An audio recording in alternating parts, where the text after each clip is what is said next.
Bonjour, vous êtes installateur photovoltaïque, vous êtes artisan, électricien ou dans les métiers de la couverture et vous souhaitez développer une activité liée au photovoltaïque. Vous êtes exploitant d'une installation photovoltaïque ou alors préventeur. Bienvenue à ce webinaire consacré à la prévention des risques professionnels dédié à la pose et à la maintenance photovoltaïque. Je m'appelle Gérard Fleury, je suis chargé de projet au département ingénierie des équipements de travail de l'INRS et j'ai élaboré ce webinaire en fonction des nombreuses questions que vous avez posées lors de votre inscription.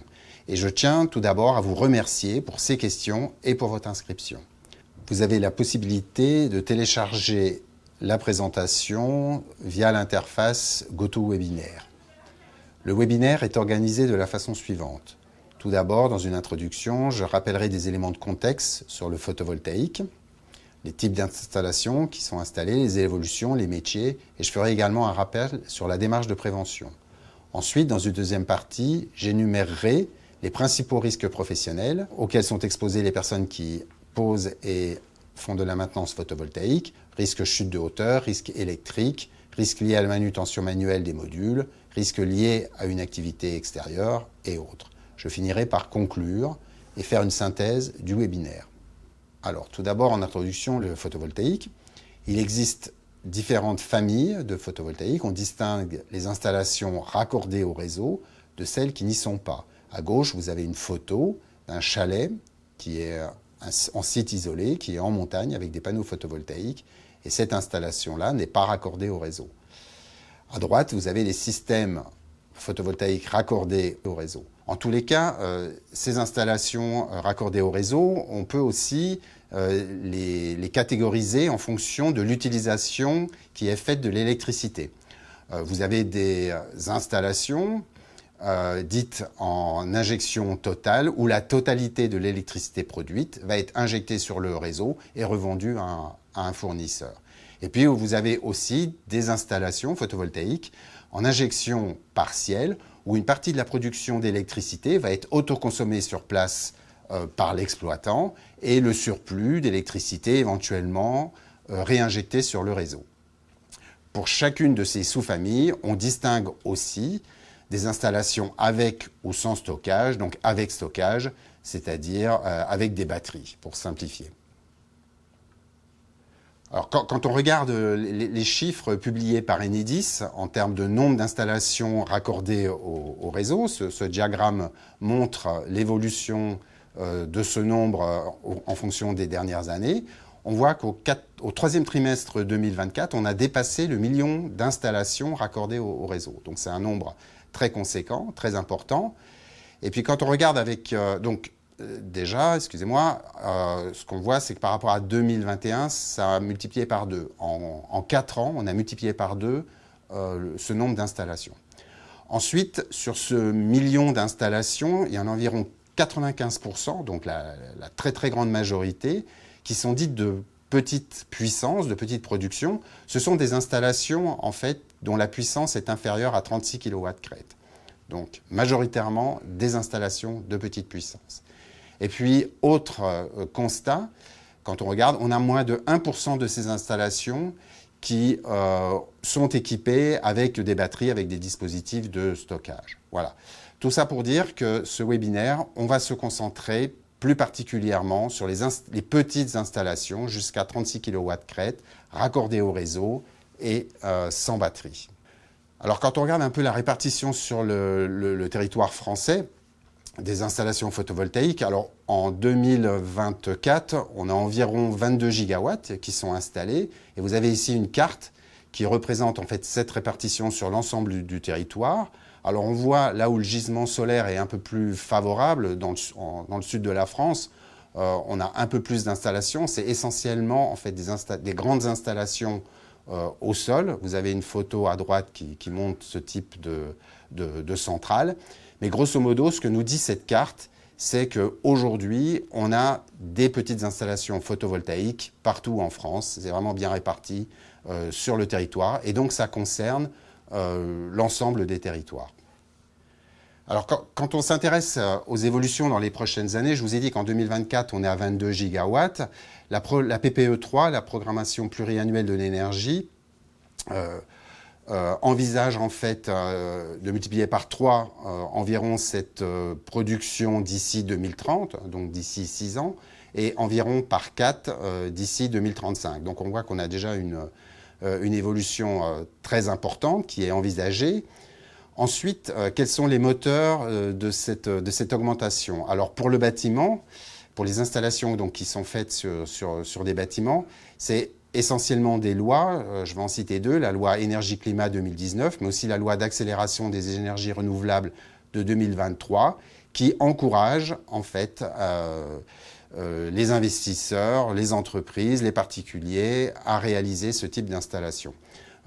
Pour simplifier, en 2028, tous les bâtiments dont la surface au sol est supérieure à 500 mètres carrés auront l'obligation d'être soit végétalisés, soit solarisés, bien entendu, sauf exception. Pour le cas des particuliers et du résidentiel, c'est plutôt en fait le prix de l'électricité à la hausse qui encourage les particuliers ou les entreprises à investir en fait dans des solutions photovoltaïques. Donc à droite, vous avez une courbe, un diagramme qui montre l'évolution du nombre d'entreprises depuis ces dernières années, et alors du nombre d'entreprises qui ont la qualification RGE. Et donc, on voit qu'en 3 ans, en fait, ce nombre d'entreprises a suivi la demande et a été multiplié par 3. Voilà. Alors, ce type d'installation raccordée au réseau, on les retrouve en toiture, principalement sur des toitures pentues, et aussi sur des toitures terrasses, donc à plat. Ça concerne le résidentiel, donc des petites installations, mais aussi des bâtiments de plus grande taille qui peuvent avoir des objectifs commerciaux, industriels, tertiaires et agricoles. Donc on va essentiellement, dans le cadre de ce webinaire, se concentrer sur ce type d'installation, sachant qu'il y a aussi d'autres façons d'implanter des panneaux photovoltaïques, comme des ombrières ou des trackers qui suivent en fait le soleil au cours du temps. Alors, quand on regarde les acteurs professionnels, déjà, les installateurs ou les entreprises qui réalisent des installations photovoltaïques, elles sont variées et multiples. Ça peut être des grands groupes, ça peut être des entreprises de taille moyenne qui sont spécialisées dans le photovoltaïque, mais ça peut être aussi, et on le voit de plus en plus, des artisans, des très petites entreprises, électriciens ou de couverture, qui décident en fait de proposer l'installation photovoltaïque dans le cadre de leurs activités, de le proposer à leurs clients. Donc on voit qu'on a un panel très diversifié, et donc ce webinaire va plutôt en fait est plutôt orienté en fonction des petites entreprises ou des artisans, sachant que les grands groupes qui installent, eux, ont les ressources nécessaires pour prendre en compte en fait tout ce qui est prévention des risques professionnels. Donc ce webinaire s'adresse plus particulièrement aux entreprises d'installation de petite taille. Mais il s'adresse aussi aux exploitants. Je vous ai mis ici un peu la durée de vie en fait, d'une installation photovoltaïque. Donc grosso modo, on a une phase d'étude, une phase de pause qui dure environ 6 mois. Et ensuite, on va avoir une phase d'exploitation qui va durer au minimum 20 ans. Au minimum 20 ans, pourquoi? Parce que les matériaux, les matériels, les modules photovoltaïques, les onduleurs sont aujourd'hui garantis sur des durées de plusieurs décennies. Et donc, on a vraiment ici un temps long. Et l'exploitant va être responsable du suivi de sa production, bien entendu, et aussi de sa maintenance. Et donc, on veut s'adresser aussi aux exploitants pour leur dire, attention, 10 ans, 20 ans, 30 ans, c'est long, et vous devez en fait prendre en compte dès le début du projet d'intégrer tous les risques qui seront liés à la maintenance. Voilà. Pour finir l'introduction, un rappel sur la démarche de prévention et sur les obligations des employeurs. Alors l'employeur a la responsabilité légale de la santé et sécurité de ses employés, et il doit prendre en compte, mettre en œuvre toutes les mesures nécessaires de prévention pour assurer cette santé et cette sécurité.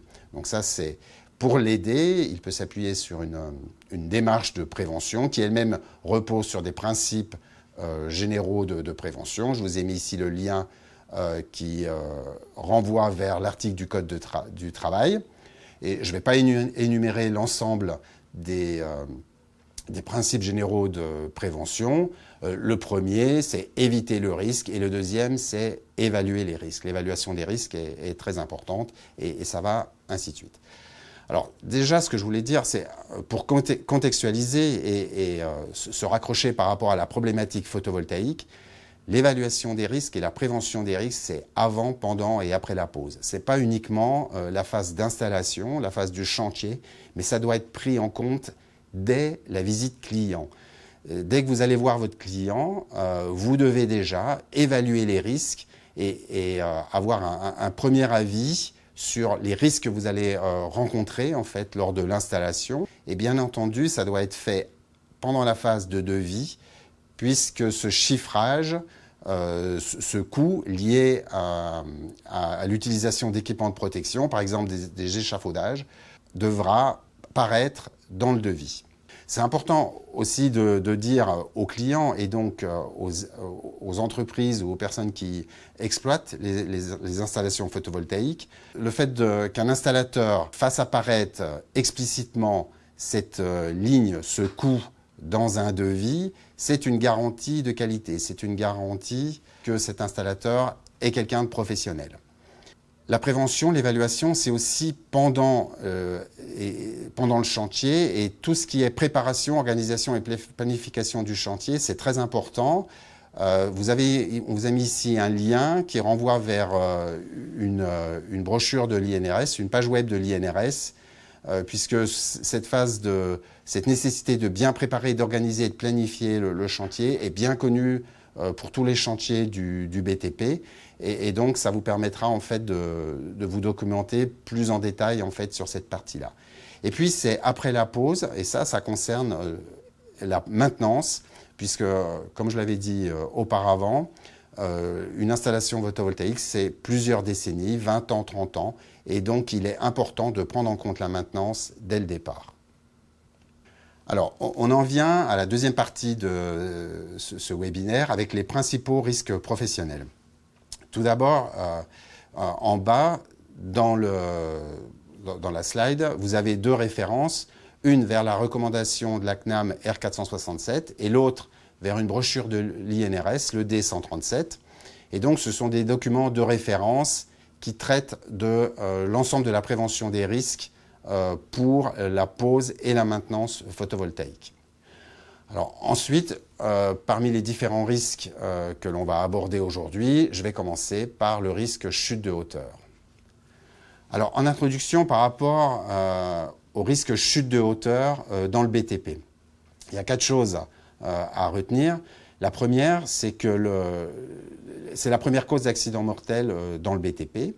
La seconde, en termes d'arrêt de travail, ça c'est le premier point. Le deuxième, c'est que les arrêts de travail qui sont issus en fait, d'un accident lié à une chute de hauteur sont 2 fois plus longs que la moyenne des arrêts de travail issus d'autres accidents. Troisième point, les métiers de la couverture et donc les métiers du photovoltaïque en hauteur s'approchent de ces types de métiers, sont parmi les plus impactés.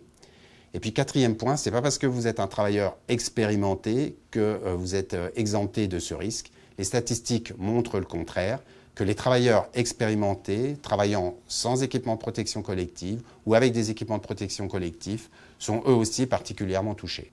Maintenant, quand on regarde plus spécifiquement par rapport au photovoltaïque, on a 4 types de typologies de chutes. Des chutes à travers la couverture, des chutes en bord de rive, des chutes en bas de pente qui sont initiées par une glissade, et puis des chutes lors des accès au chantier. Alors revenons tout d'abord sur les chutes à travers la couverture. À droite, vous avez deux photos en fait, qui illustrent ce type de chute. La plupart des installations photovoltaïques sont réalisées sur des charpentes existantes. Et donc, il est primordial, dès le départ, de vérifier la capacité de la charpente, de vérifier son état de vétusté ou pas. Et ça peut se faire, alors pour les plus grandes toitures, par une étude de structure, qui va permettre d'un côté de vérifier que la charpente est bien capable de résister au surpoids apporté par les panneaux solaires, mais aussi cette étude de structure permettra éventuellement de mettre en évidence certains défauts et donc ça sera un élément de prévention par rapport à ce risque-là. Mais ça peut être aussi, ce risque à travers la couverture peut être dû notamment à des puits de lumière. Vous avez une photo ici avec des plaques en polycarbonate qui sont des zones fragiles et qui doivent automatiquement, dès le départ, être identifiées et signalisées. Deuxième type de chute en bord de rive. Donc bien sûr, il peut y avoir des protections collectives, on reviendra plus tard sur ce point-là, mais la première mesure de prévention à faire, c'est de ne pas installer des panneaux photovoltaïques à proximité de la rive. C'est, si possible, c'est de maintenir une distance entre la rive et votre champ photovoltaïque pour que les personnes, les installateurs, lors de la phase de pose, n'aient pas à s'approcher de la rive. Troisième point, ce sont des chutes en bas de pente qui sont initiées par une glissade. Et donc là, je voulais revenir un peu sur les facteurs aggravants ou les facteurs qui peuvent induire en fait ce type de chute. Alors vous avez bien sûr la pente de la toiture. Plus la toiture est pentue et plus il y a un risque de glissade et donc de chute en bas de pente. Mais vous avez aussi l'état de surface de la toiture. Ça va dépendre de la nature des matériaux. Si vous avez des tuiles en béton ou des tuiles céramiques, ça ne sera pas la même granulométrie, ce ne sera pas le même frottement. Ça va dépendre aussi du niveau d'entretien. En fait, si vous avez une toiture qui est sale avec de la mousse, elle sera beaucoup plus glissante. Du niveau aussi d'humidité et aussi du type de chaussures de sécurité que vous allez porter lorsque vous irez sur le toit, sachant qu'il existe des chaussures spécifiques de type SRC avec une meilleure adhérence pour éviter en fait ces glissades.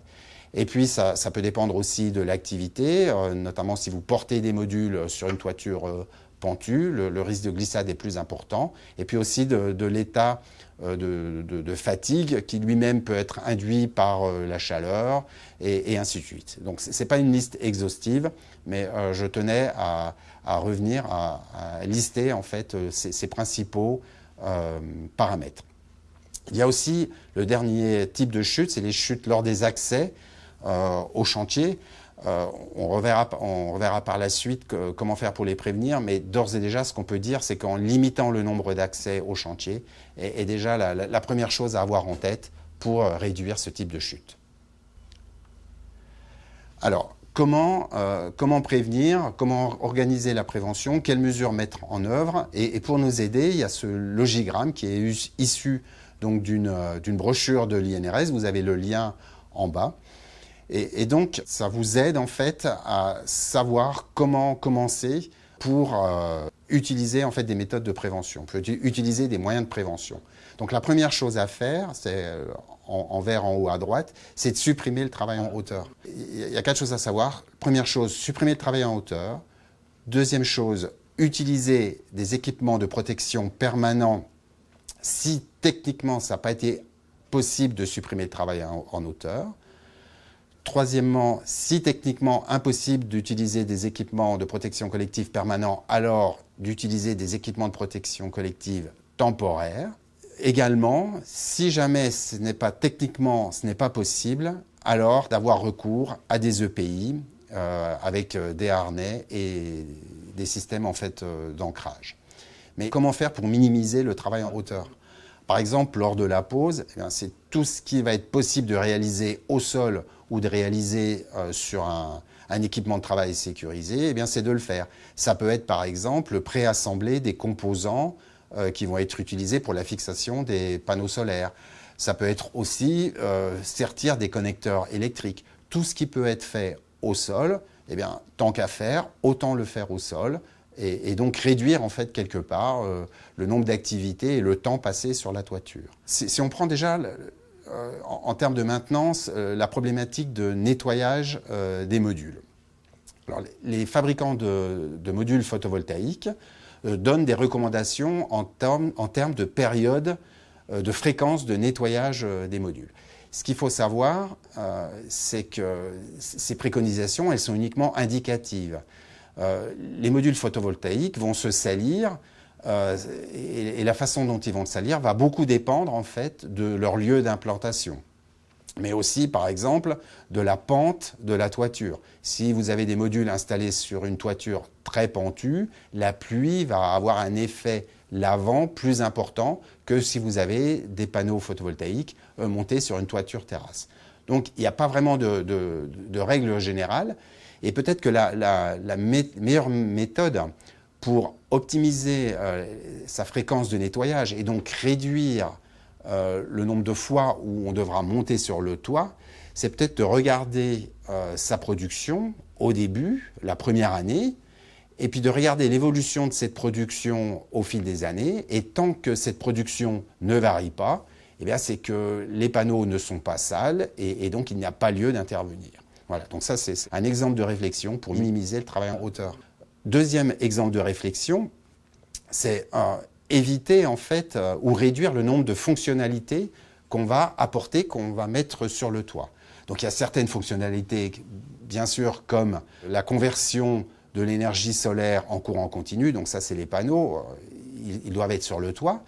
Mais il y a d'autres fonctionnalités, comme celle de la conversion du courant continu en courant alternatif. Ce sont des fonctionnalités qui sont réalisées par des onduleurs. Ça peut être des onduleurs de chaîne centralisés, ça peut être aussi des micro-onduleurs ou des optimiseurs.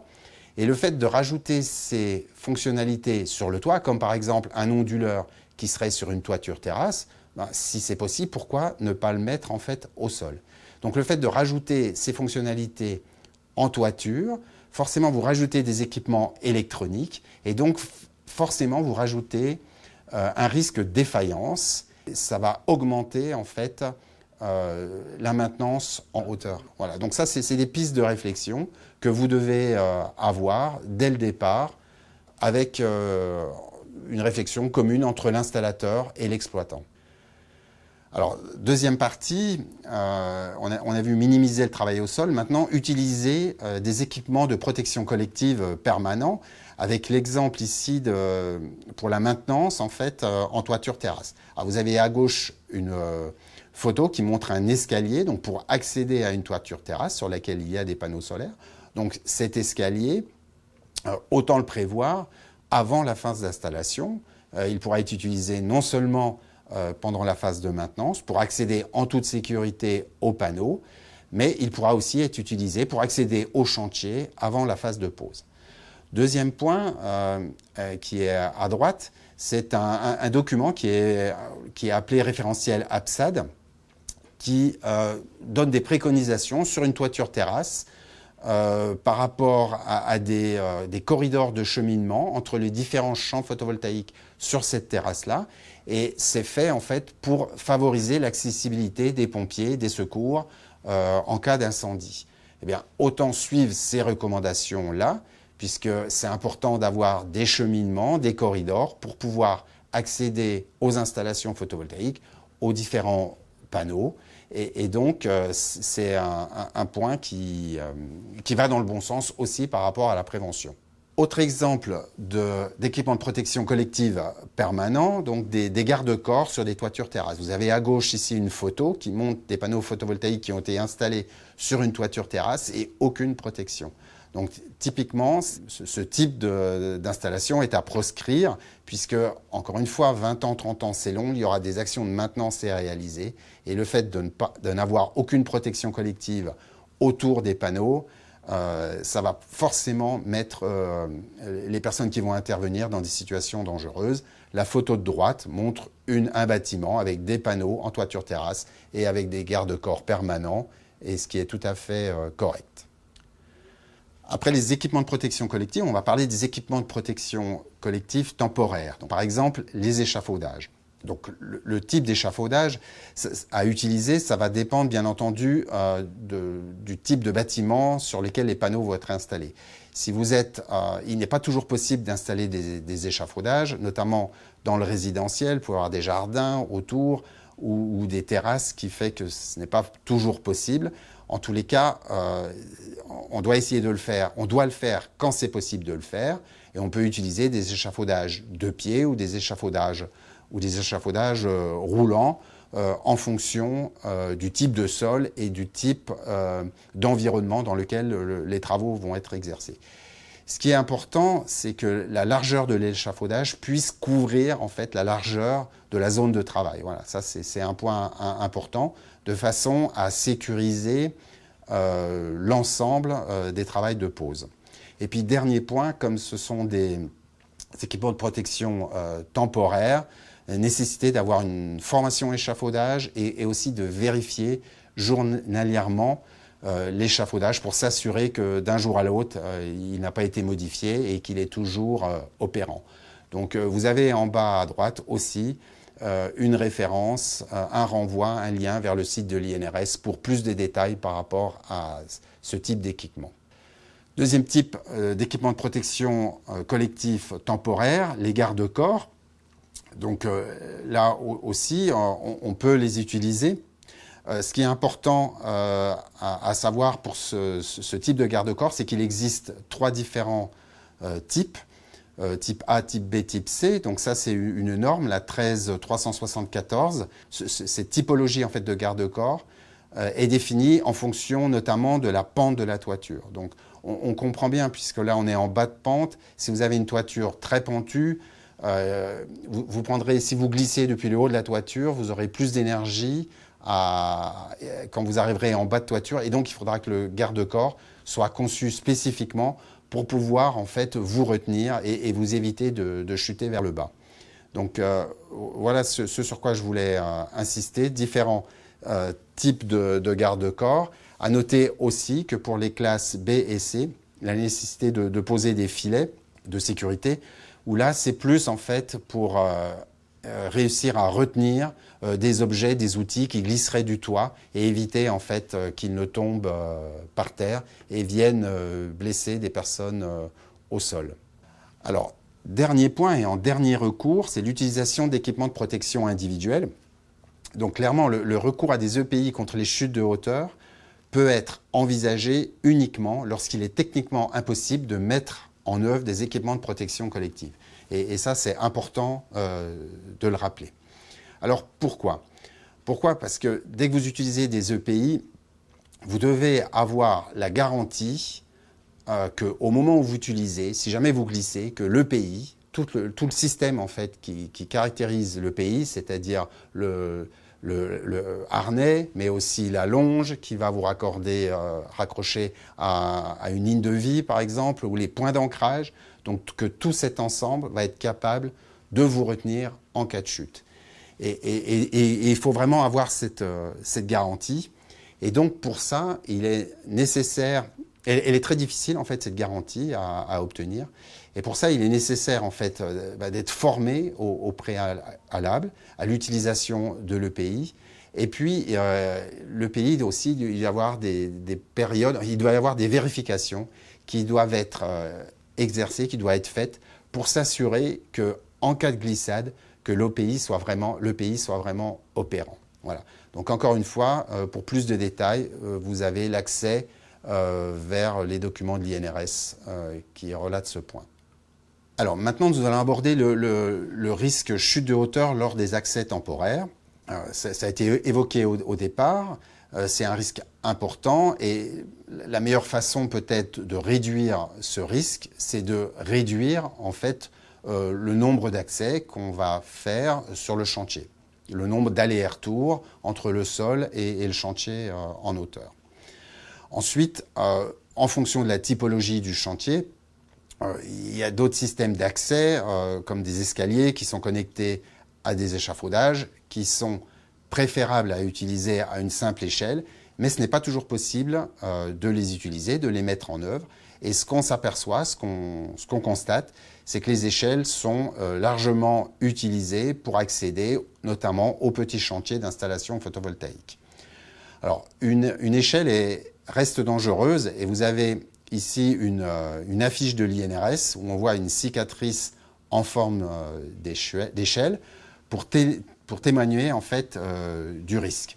Donc, ne jamais travailler sur une échelle, ça c'est un point qui est important à retenir. C'est uniquement un moyen d'accès.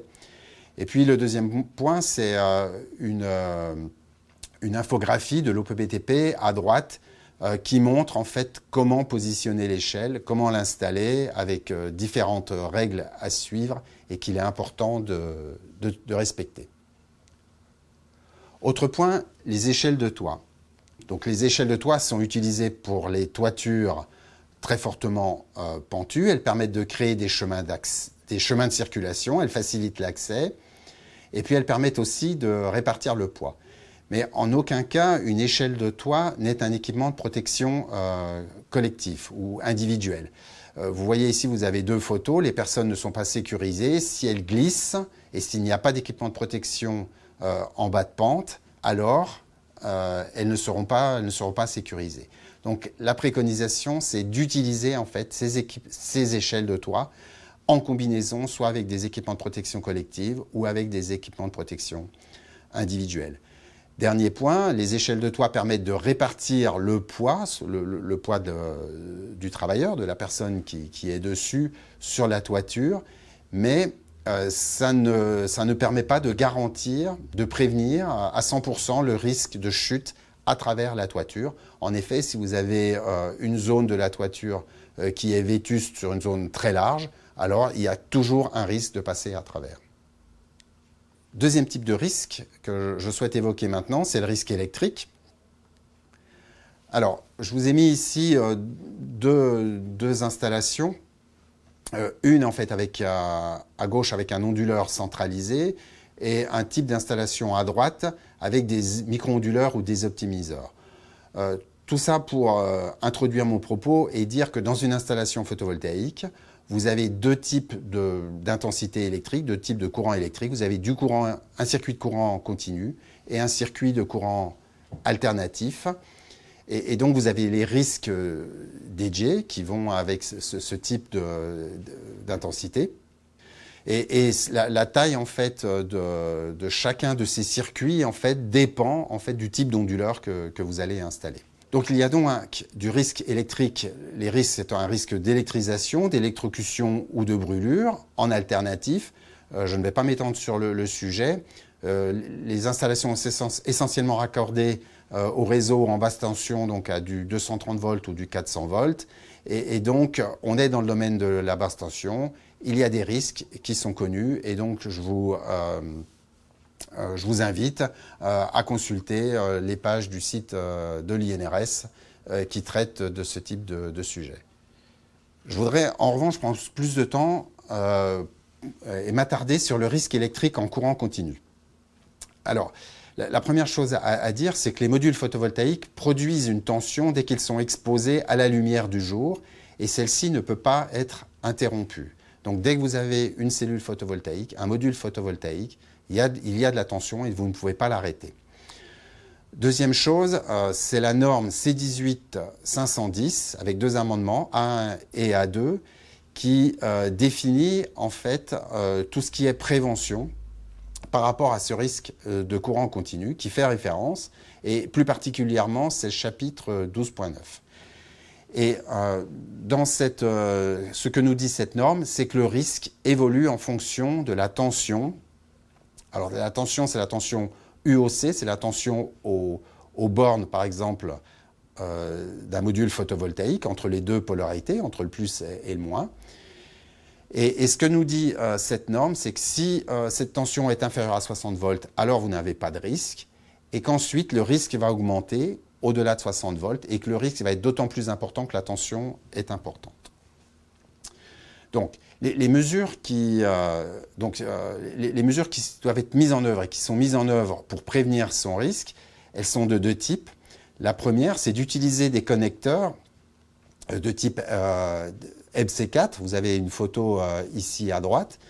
Et donc, qui vont permettre, en fait, de réduire le risque de contact direct entre la personne et les polarités du module photovoltaïque.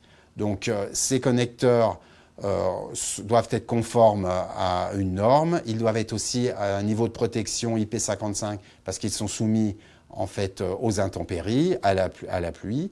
Mais voilà, la première mesure de prévention, c'est une mesure de prévention matérielle avec ces connecteurs qui permettent d'éviter le contact direct. Le deuxième type de mesure de prévention, ça va être lors de la mise en œuvre. Si vous vous connectez, si vous sertissez des connecteurs, ce type de connecteur, vous devez être formé, bien entendu. C'est un métier et ça doit être fait en bonne et due forme, selon l'état de l'art. Donc la façon de connecter ne va pas induire des risques pour vous au jour J, au moment où vous allez le faire. En revanche, un connecteur mal connecté, mal serti, peut être la source en fait d'un arc plus tard et déclencher ainsi un incendie. Donc la première chose avant de parler d'habilitation, c'est de parler bien entendu de formation et de compétences métiers pour réaliser le travail en bonne et due forme. Il existe donc deux types d'habilitation dédiées au photovoltaïque, symbole BP et symbole BR, champ d'application photovoltaïque. Et je veux décrire dans le détail ces deux types d'habilitation. La première, un chargé d'habilitation BP.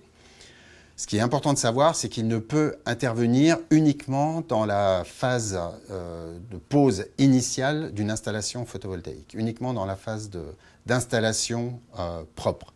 Et puis, il peut réaliser uniquement certaines opérations et pas toutes. Et cette liste d'opérations qu'il peut réaliser est exhaustive.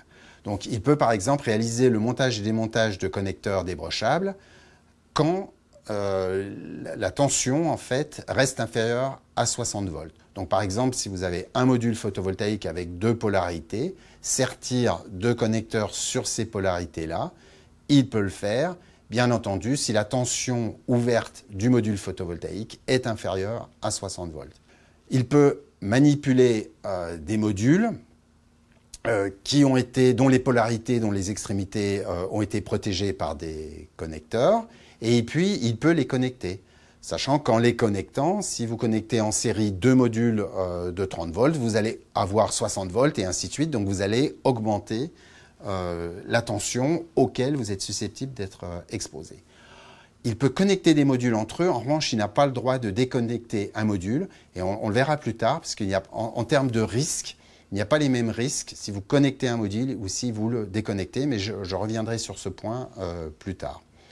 Un chargé d'habilitation BP peut également réaliser certaines opérations de maintenance sous l'autorité d'une personne habilitée symbole BR. Il peut, par exemple, nettoyer des surfaces de modules PV. Le chargé d'intervention, donc symbole BR, champ d'application photovoltaïque, lui, il peut réaliser d'autres types en fait, d'opérations. Il peut bien sûr diagnostiquer et dépanner des installations. Il peut, comme le BP, réaliser des opérations de connexion, mais lui peut aussi réaliser des opérations de déconnexion des modules.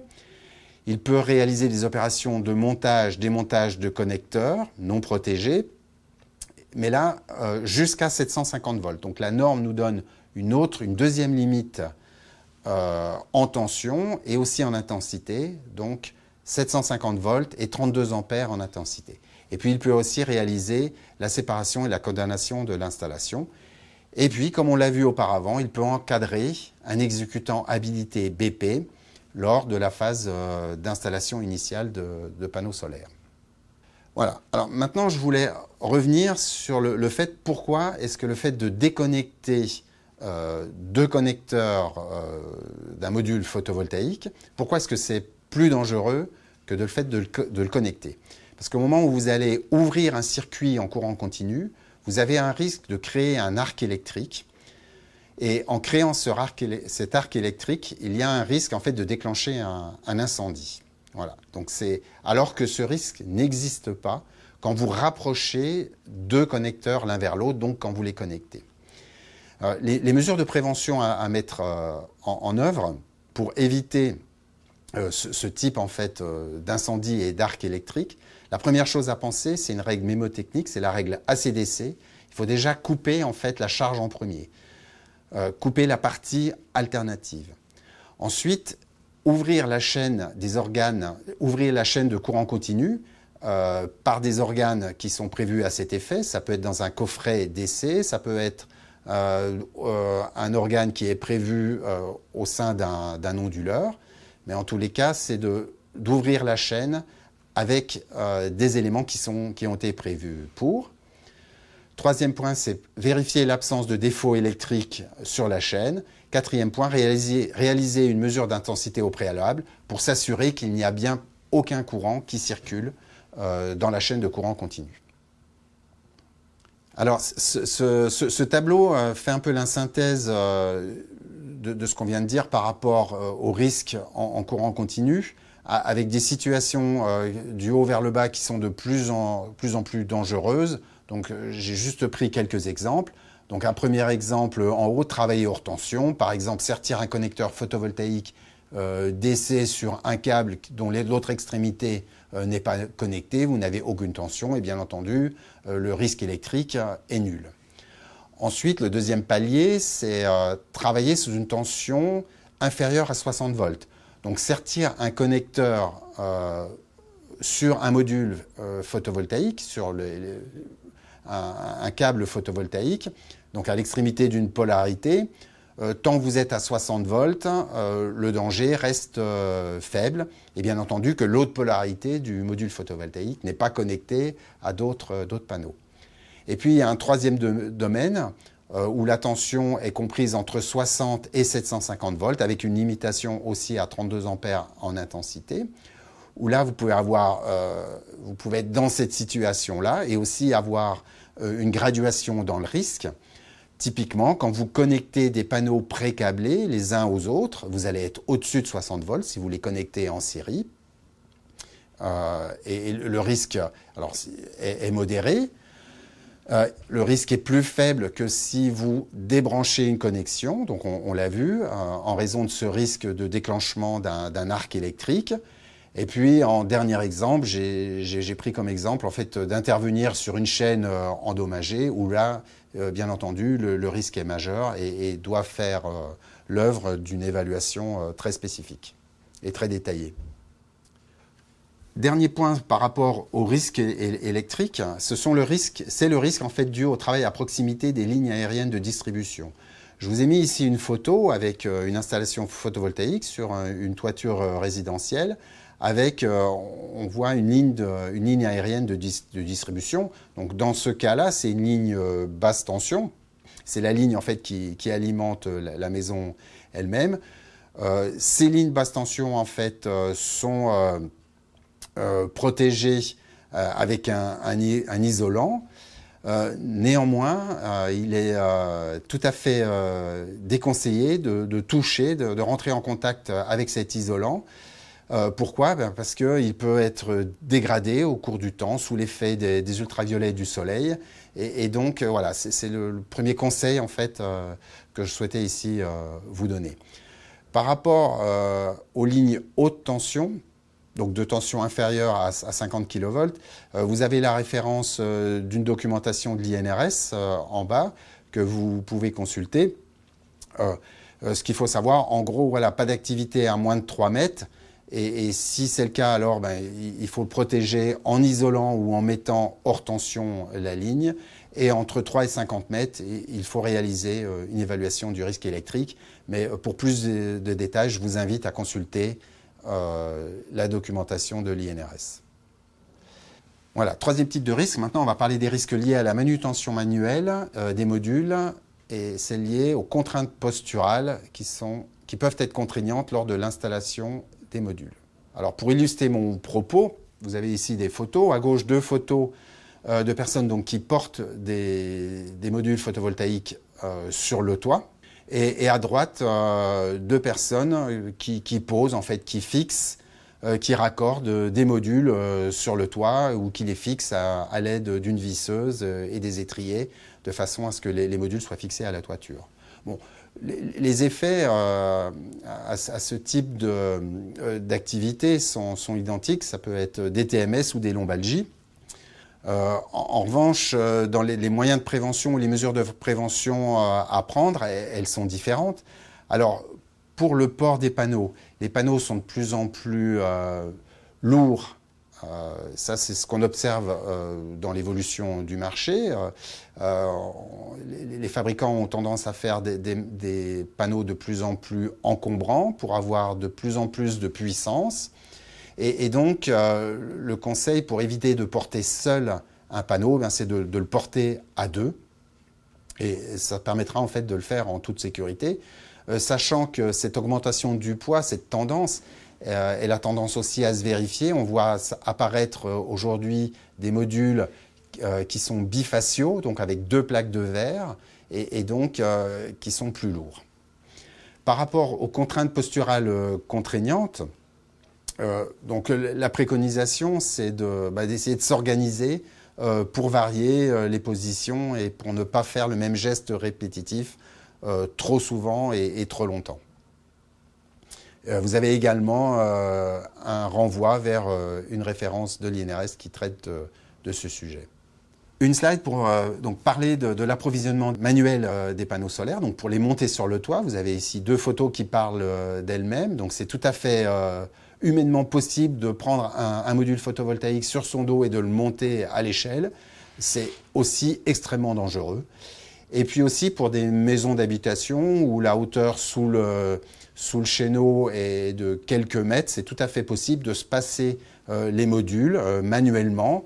Mais c'est aussi dangereux, notamment pour la personne qui est en haut, et le risque de chute de hauteur est important.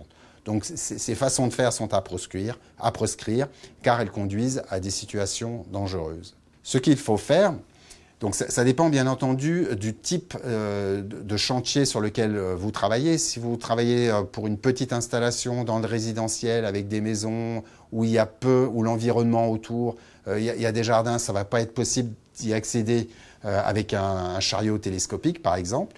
Donc il existe des solutions de type monte-charge spécifiques pour les panneaux solaires ou des systèmes de potence avec un treuil sur un échafaudage qui peuvent être tout à fait adaptés à ce type d'environnement. Et puis pour des installations plus grandes, sur des bâtiments plus importants, sur lesquels vous avez la possibilité de circuler autour, l'utilisation d'un télescopique, comme le montre l'image à droite, peut être tout à fait adaptée et donc de monter en fait la totalité de la palette sur le toit. Bien entendu, l'utilisation des télescopiques ou de chariots élévateurs nécessite en fait les CACES adaptés. Dernier type de risque, les risques qui sont liés au fait que l'installation photovoltaïque est une activité extérieure. Alors, 3 types de conditions. Je voudrais commencer par le vent tout d'abord. Un module photovoltaïque, ça a une surface d'environ 2 mètres carrés, donc ça a une prise au vent importante et donc le port des modules, le transport des modules sur le toit, comme on l'a vu auparavant, lorsqu'il y a du vent, c'est une situation qui peut être dangereuse. Les intempéries jouent aussi un rôle très important, bien entendu. S'il pleut, la toiture est humide et donc ça augmente le risque de glissade. Et puis le dernier point, c'est les risques liés en fait au rayonnement du soleil. Donc je voudrais distinguer 2 types de rayonnement du soleil. Le rayonnement infrarouge, donc qui va produire de la chaleur. Les effets, en fait, les risques pour les personnes, c'est le coup de chaleur, hein, c'est l'hyperthermie, déshydratation, mais ça peut être aussi, ça augmente la fatigue, ça peut conduire à un malaise, et donc avoir un malaise sur une toiture, eh bien entendu, ça peut conduire à un risque de chute de hauteur. Il peut y avoir des effets, des risques de brûlure par contact, si les modules ont été trop longtemps exposés au soleil. On peut se brûler en les manipulant et d'où il convient donc de porter des gants. Ça, c'est important parce que l'effet du soleil, parce qu'avec l'effet du réchauffement climatique, on sait qu'on aura des phases de canicule qui seront de plus en plus longues, de plus en plus intenses et de plus en plus fréquentes. Donc ce risque-là est vraiment important à prendre en compte. Et puis le soleil émet aussi des ultraviolets. Et ces rayonnements ultraviolets peuvent endommager les cellules vivantes. Et donc là, il y a des risques spécifiques pour les yeux et la peau, avec comme manifestation la possibilité d'érythème, des coups de soleil, ou de façon plus grave, des cancers de la peau, des mélanomes ou des carcinomes. Par rapport aux mesures de prévention, Je vous ai mis ici des liens pour les UV par rapport à la chaleur qui renvoient en fait vers des documents qui listent des mesures de prévention par rapport à ces risques-là. Voilà, dernière slide par rapport aux risques. Il n'a pas été possible d'évoquer l'ensemble des risques et il y en a quelques autres que je voulais évoquer assez rapidement. La première chose, c'est le cas de l'installation de panneaux photovoltaïques sur des toitures amiantées. Donc il y a une forte recommandation au désamiantage préalable. Et je tiens à rappeler que l'amiante est la première cause de mortalité suite à une maladie professionnelle aujourd'hui en France. Donc désamianter, bien entendu, c'est fortement recommandé. Néanmoins, c'est possible de ne pas désamianter et si une installation se fait, alors elle doit se faire conformément au champ de la réglementation. Donc je vous ai mis le numéro de l'article du Code du travail qui encadre en fait ce type de travaux. Autre type de risque, très souvent les installateurs photovoltaïques utilisent des machines portatives sur le toit pour découper par exemple des éléments de fixation, pour découper des tuiles, des morceaux de tuiles, pour arriver à faire passer ces éléments de fixation. Donc, donc ils sont exposés à tout un ensemble de nuisances, du bruit, des vibrations, mais aussi des poussières de silice cristalline. Et donc, pour prédire ce type de risque, eh bien, la première chose à faire, c'est essayer de choisir des machines qui sont moins exposantes. Donc, le choix de la machine est important. Et ensuite, bien entendu, d'utiliser les EPI adéquates, comme des gants, des casques et ainsi de suite. Troisième type de risque, très souvent, en fait, où ça arrive de plus en plus souvent, où sous une toiture, les installateurs vont déranger un nid de guêpe ou un nid de frelon. Et donc, il y a un risque de piqûre. Et dans ce cas-là, en fait, c'est en cas de piqûre de surveiller et de consulter un médecin s'il y a une réaction permanente. Dernier point, et qui est très important, on a revu ensemble en fait tout un ensemble de risques. Cette liste en fait n'est pas exhaustive. Et donc il est important de rappeler que chaque chantier, chaque type d'implantation photovoltaïque a ses spécificités. Et pour chaque chantier, il convient donc de réaliser une évaluation des risques spécifiques pour identifier telle ou telle particularité propre à ce chantier-là. Voilà, je vais conclure. Alors, la pose et la maintenance d'installations photovoltaïques sont des travaux physiques extérieurs en hauteur et d'ordre électrique. Et donc, de là, en découlent en fait les principaux risques auxquels sont exposées les personnes qui interviennent pour ce type de travaux. Je voudrais insister donc une nouvelle fois sur le fait que l'évaluation des risques doit être réalisée spécifiquement pour chaque chantier. Et puis, insister aussi également encore une fois sur l'importance de prévoir, donc d'organiser, de planifier les travaux et de prévoir le plus en amont possible toutes les mesures de prévention qui devront être mises en œuvre. Voilà, j'en arrive à la fin du webinaire et je tenais à remercier les personnes qui m'ont aidé à le préparer, notamment mes collègues experts de l'INRS, des personnes d'ECARSAT, de l'OPBTP ainsi que du GMPV. Si des questions subsistent, alors vous pouvez nous les envoyer. Vous avez ici la procédure pour le faire et nous serons ravis de pouvoir y répondre. Je vous remercie pour votre attention. Le webinaire sera disponible en replay et je vous souhaite une très bonne journée.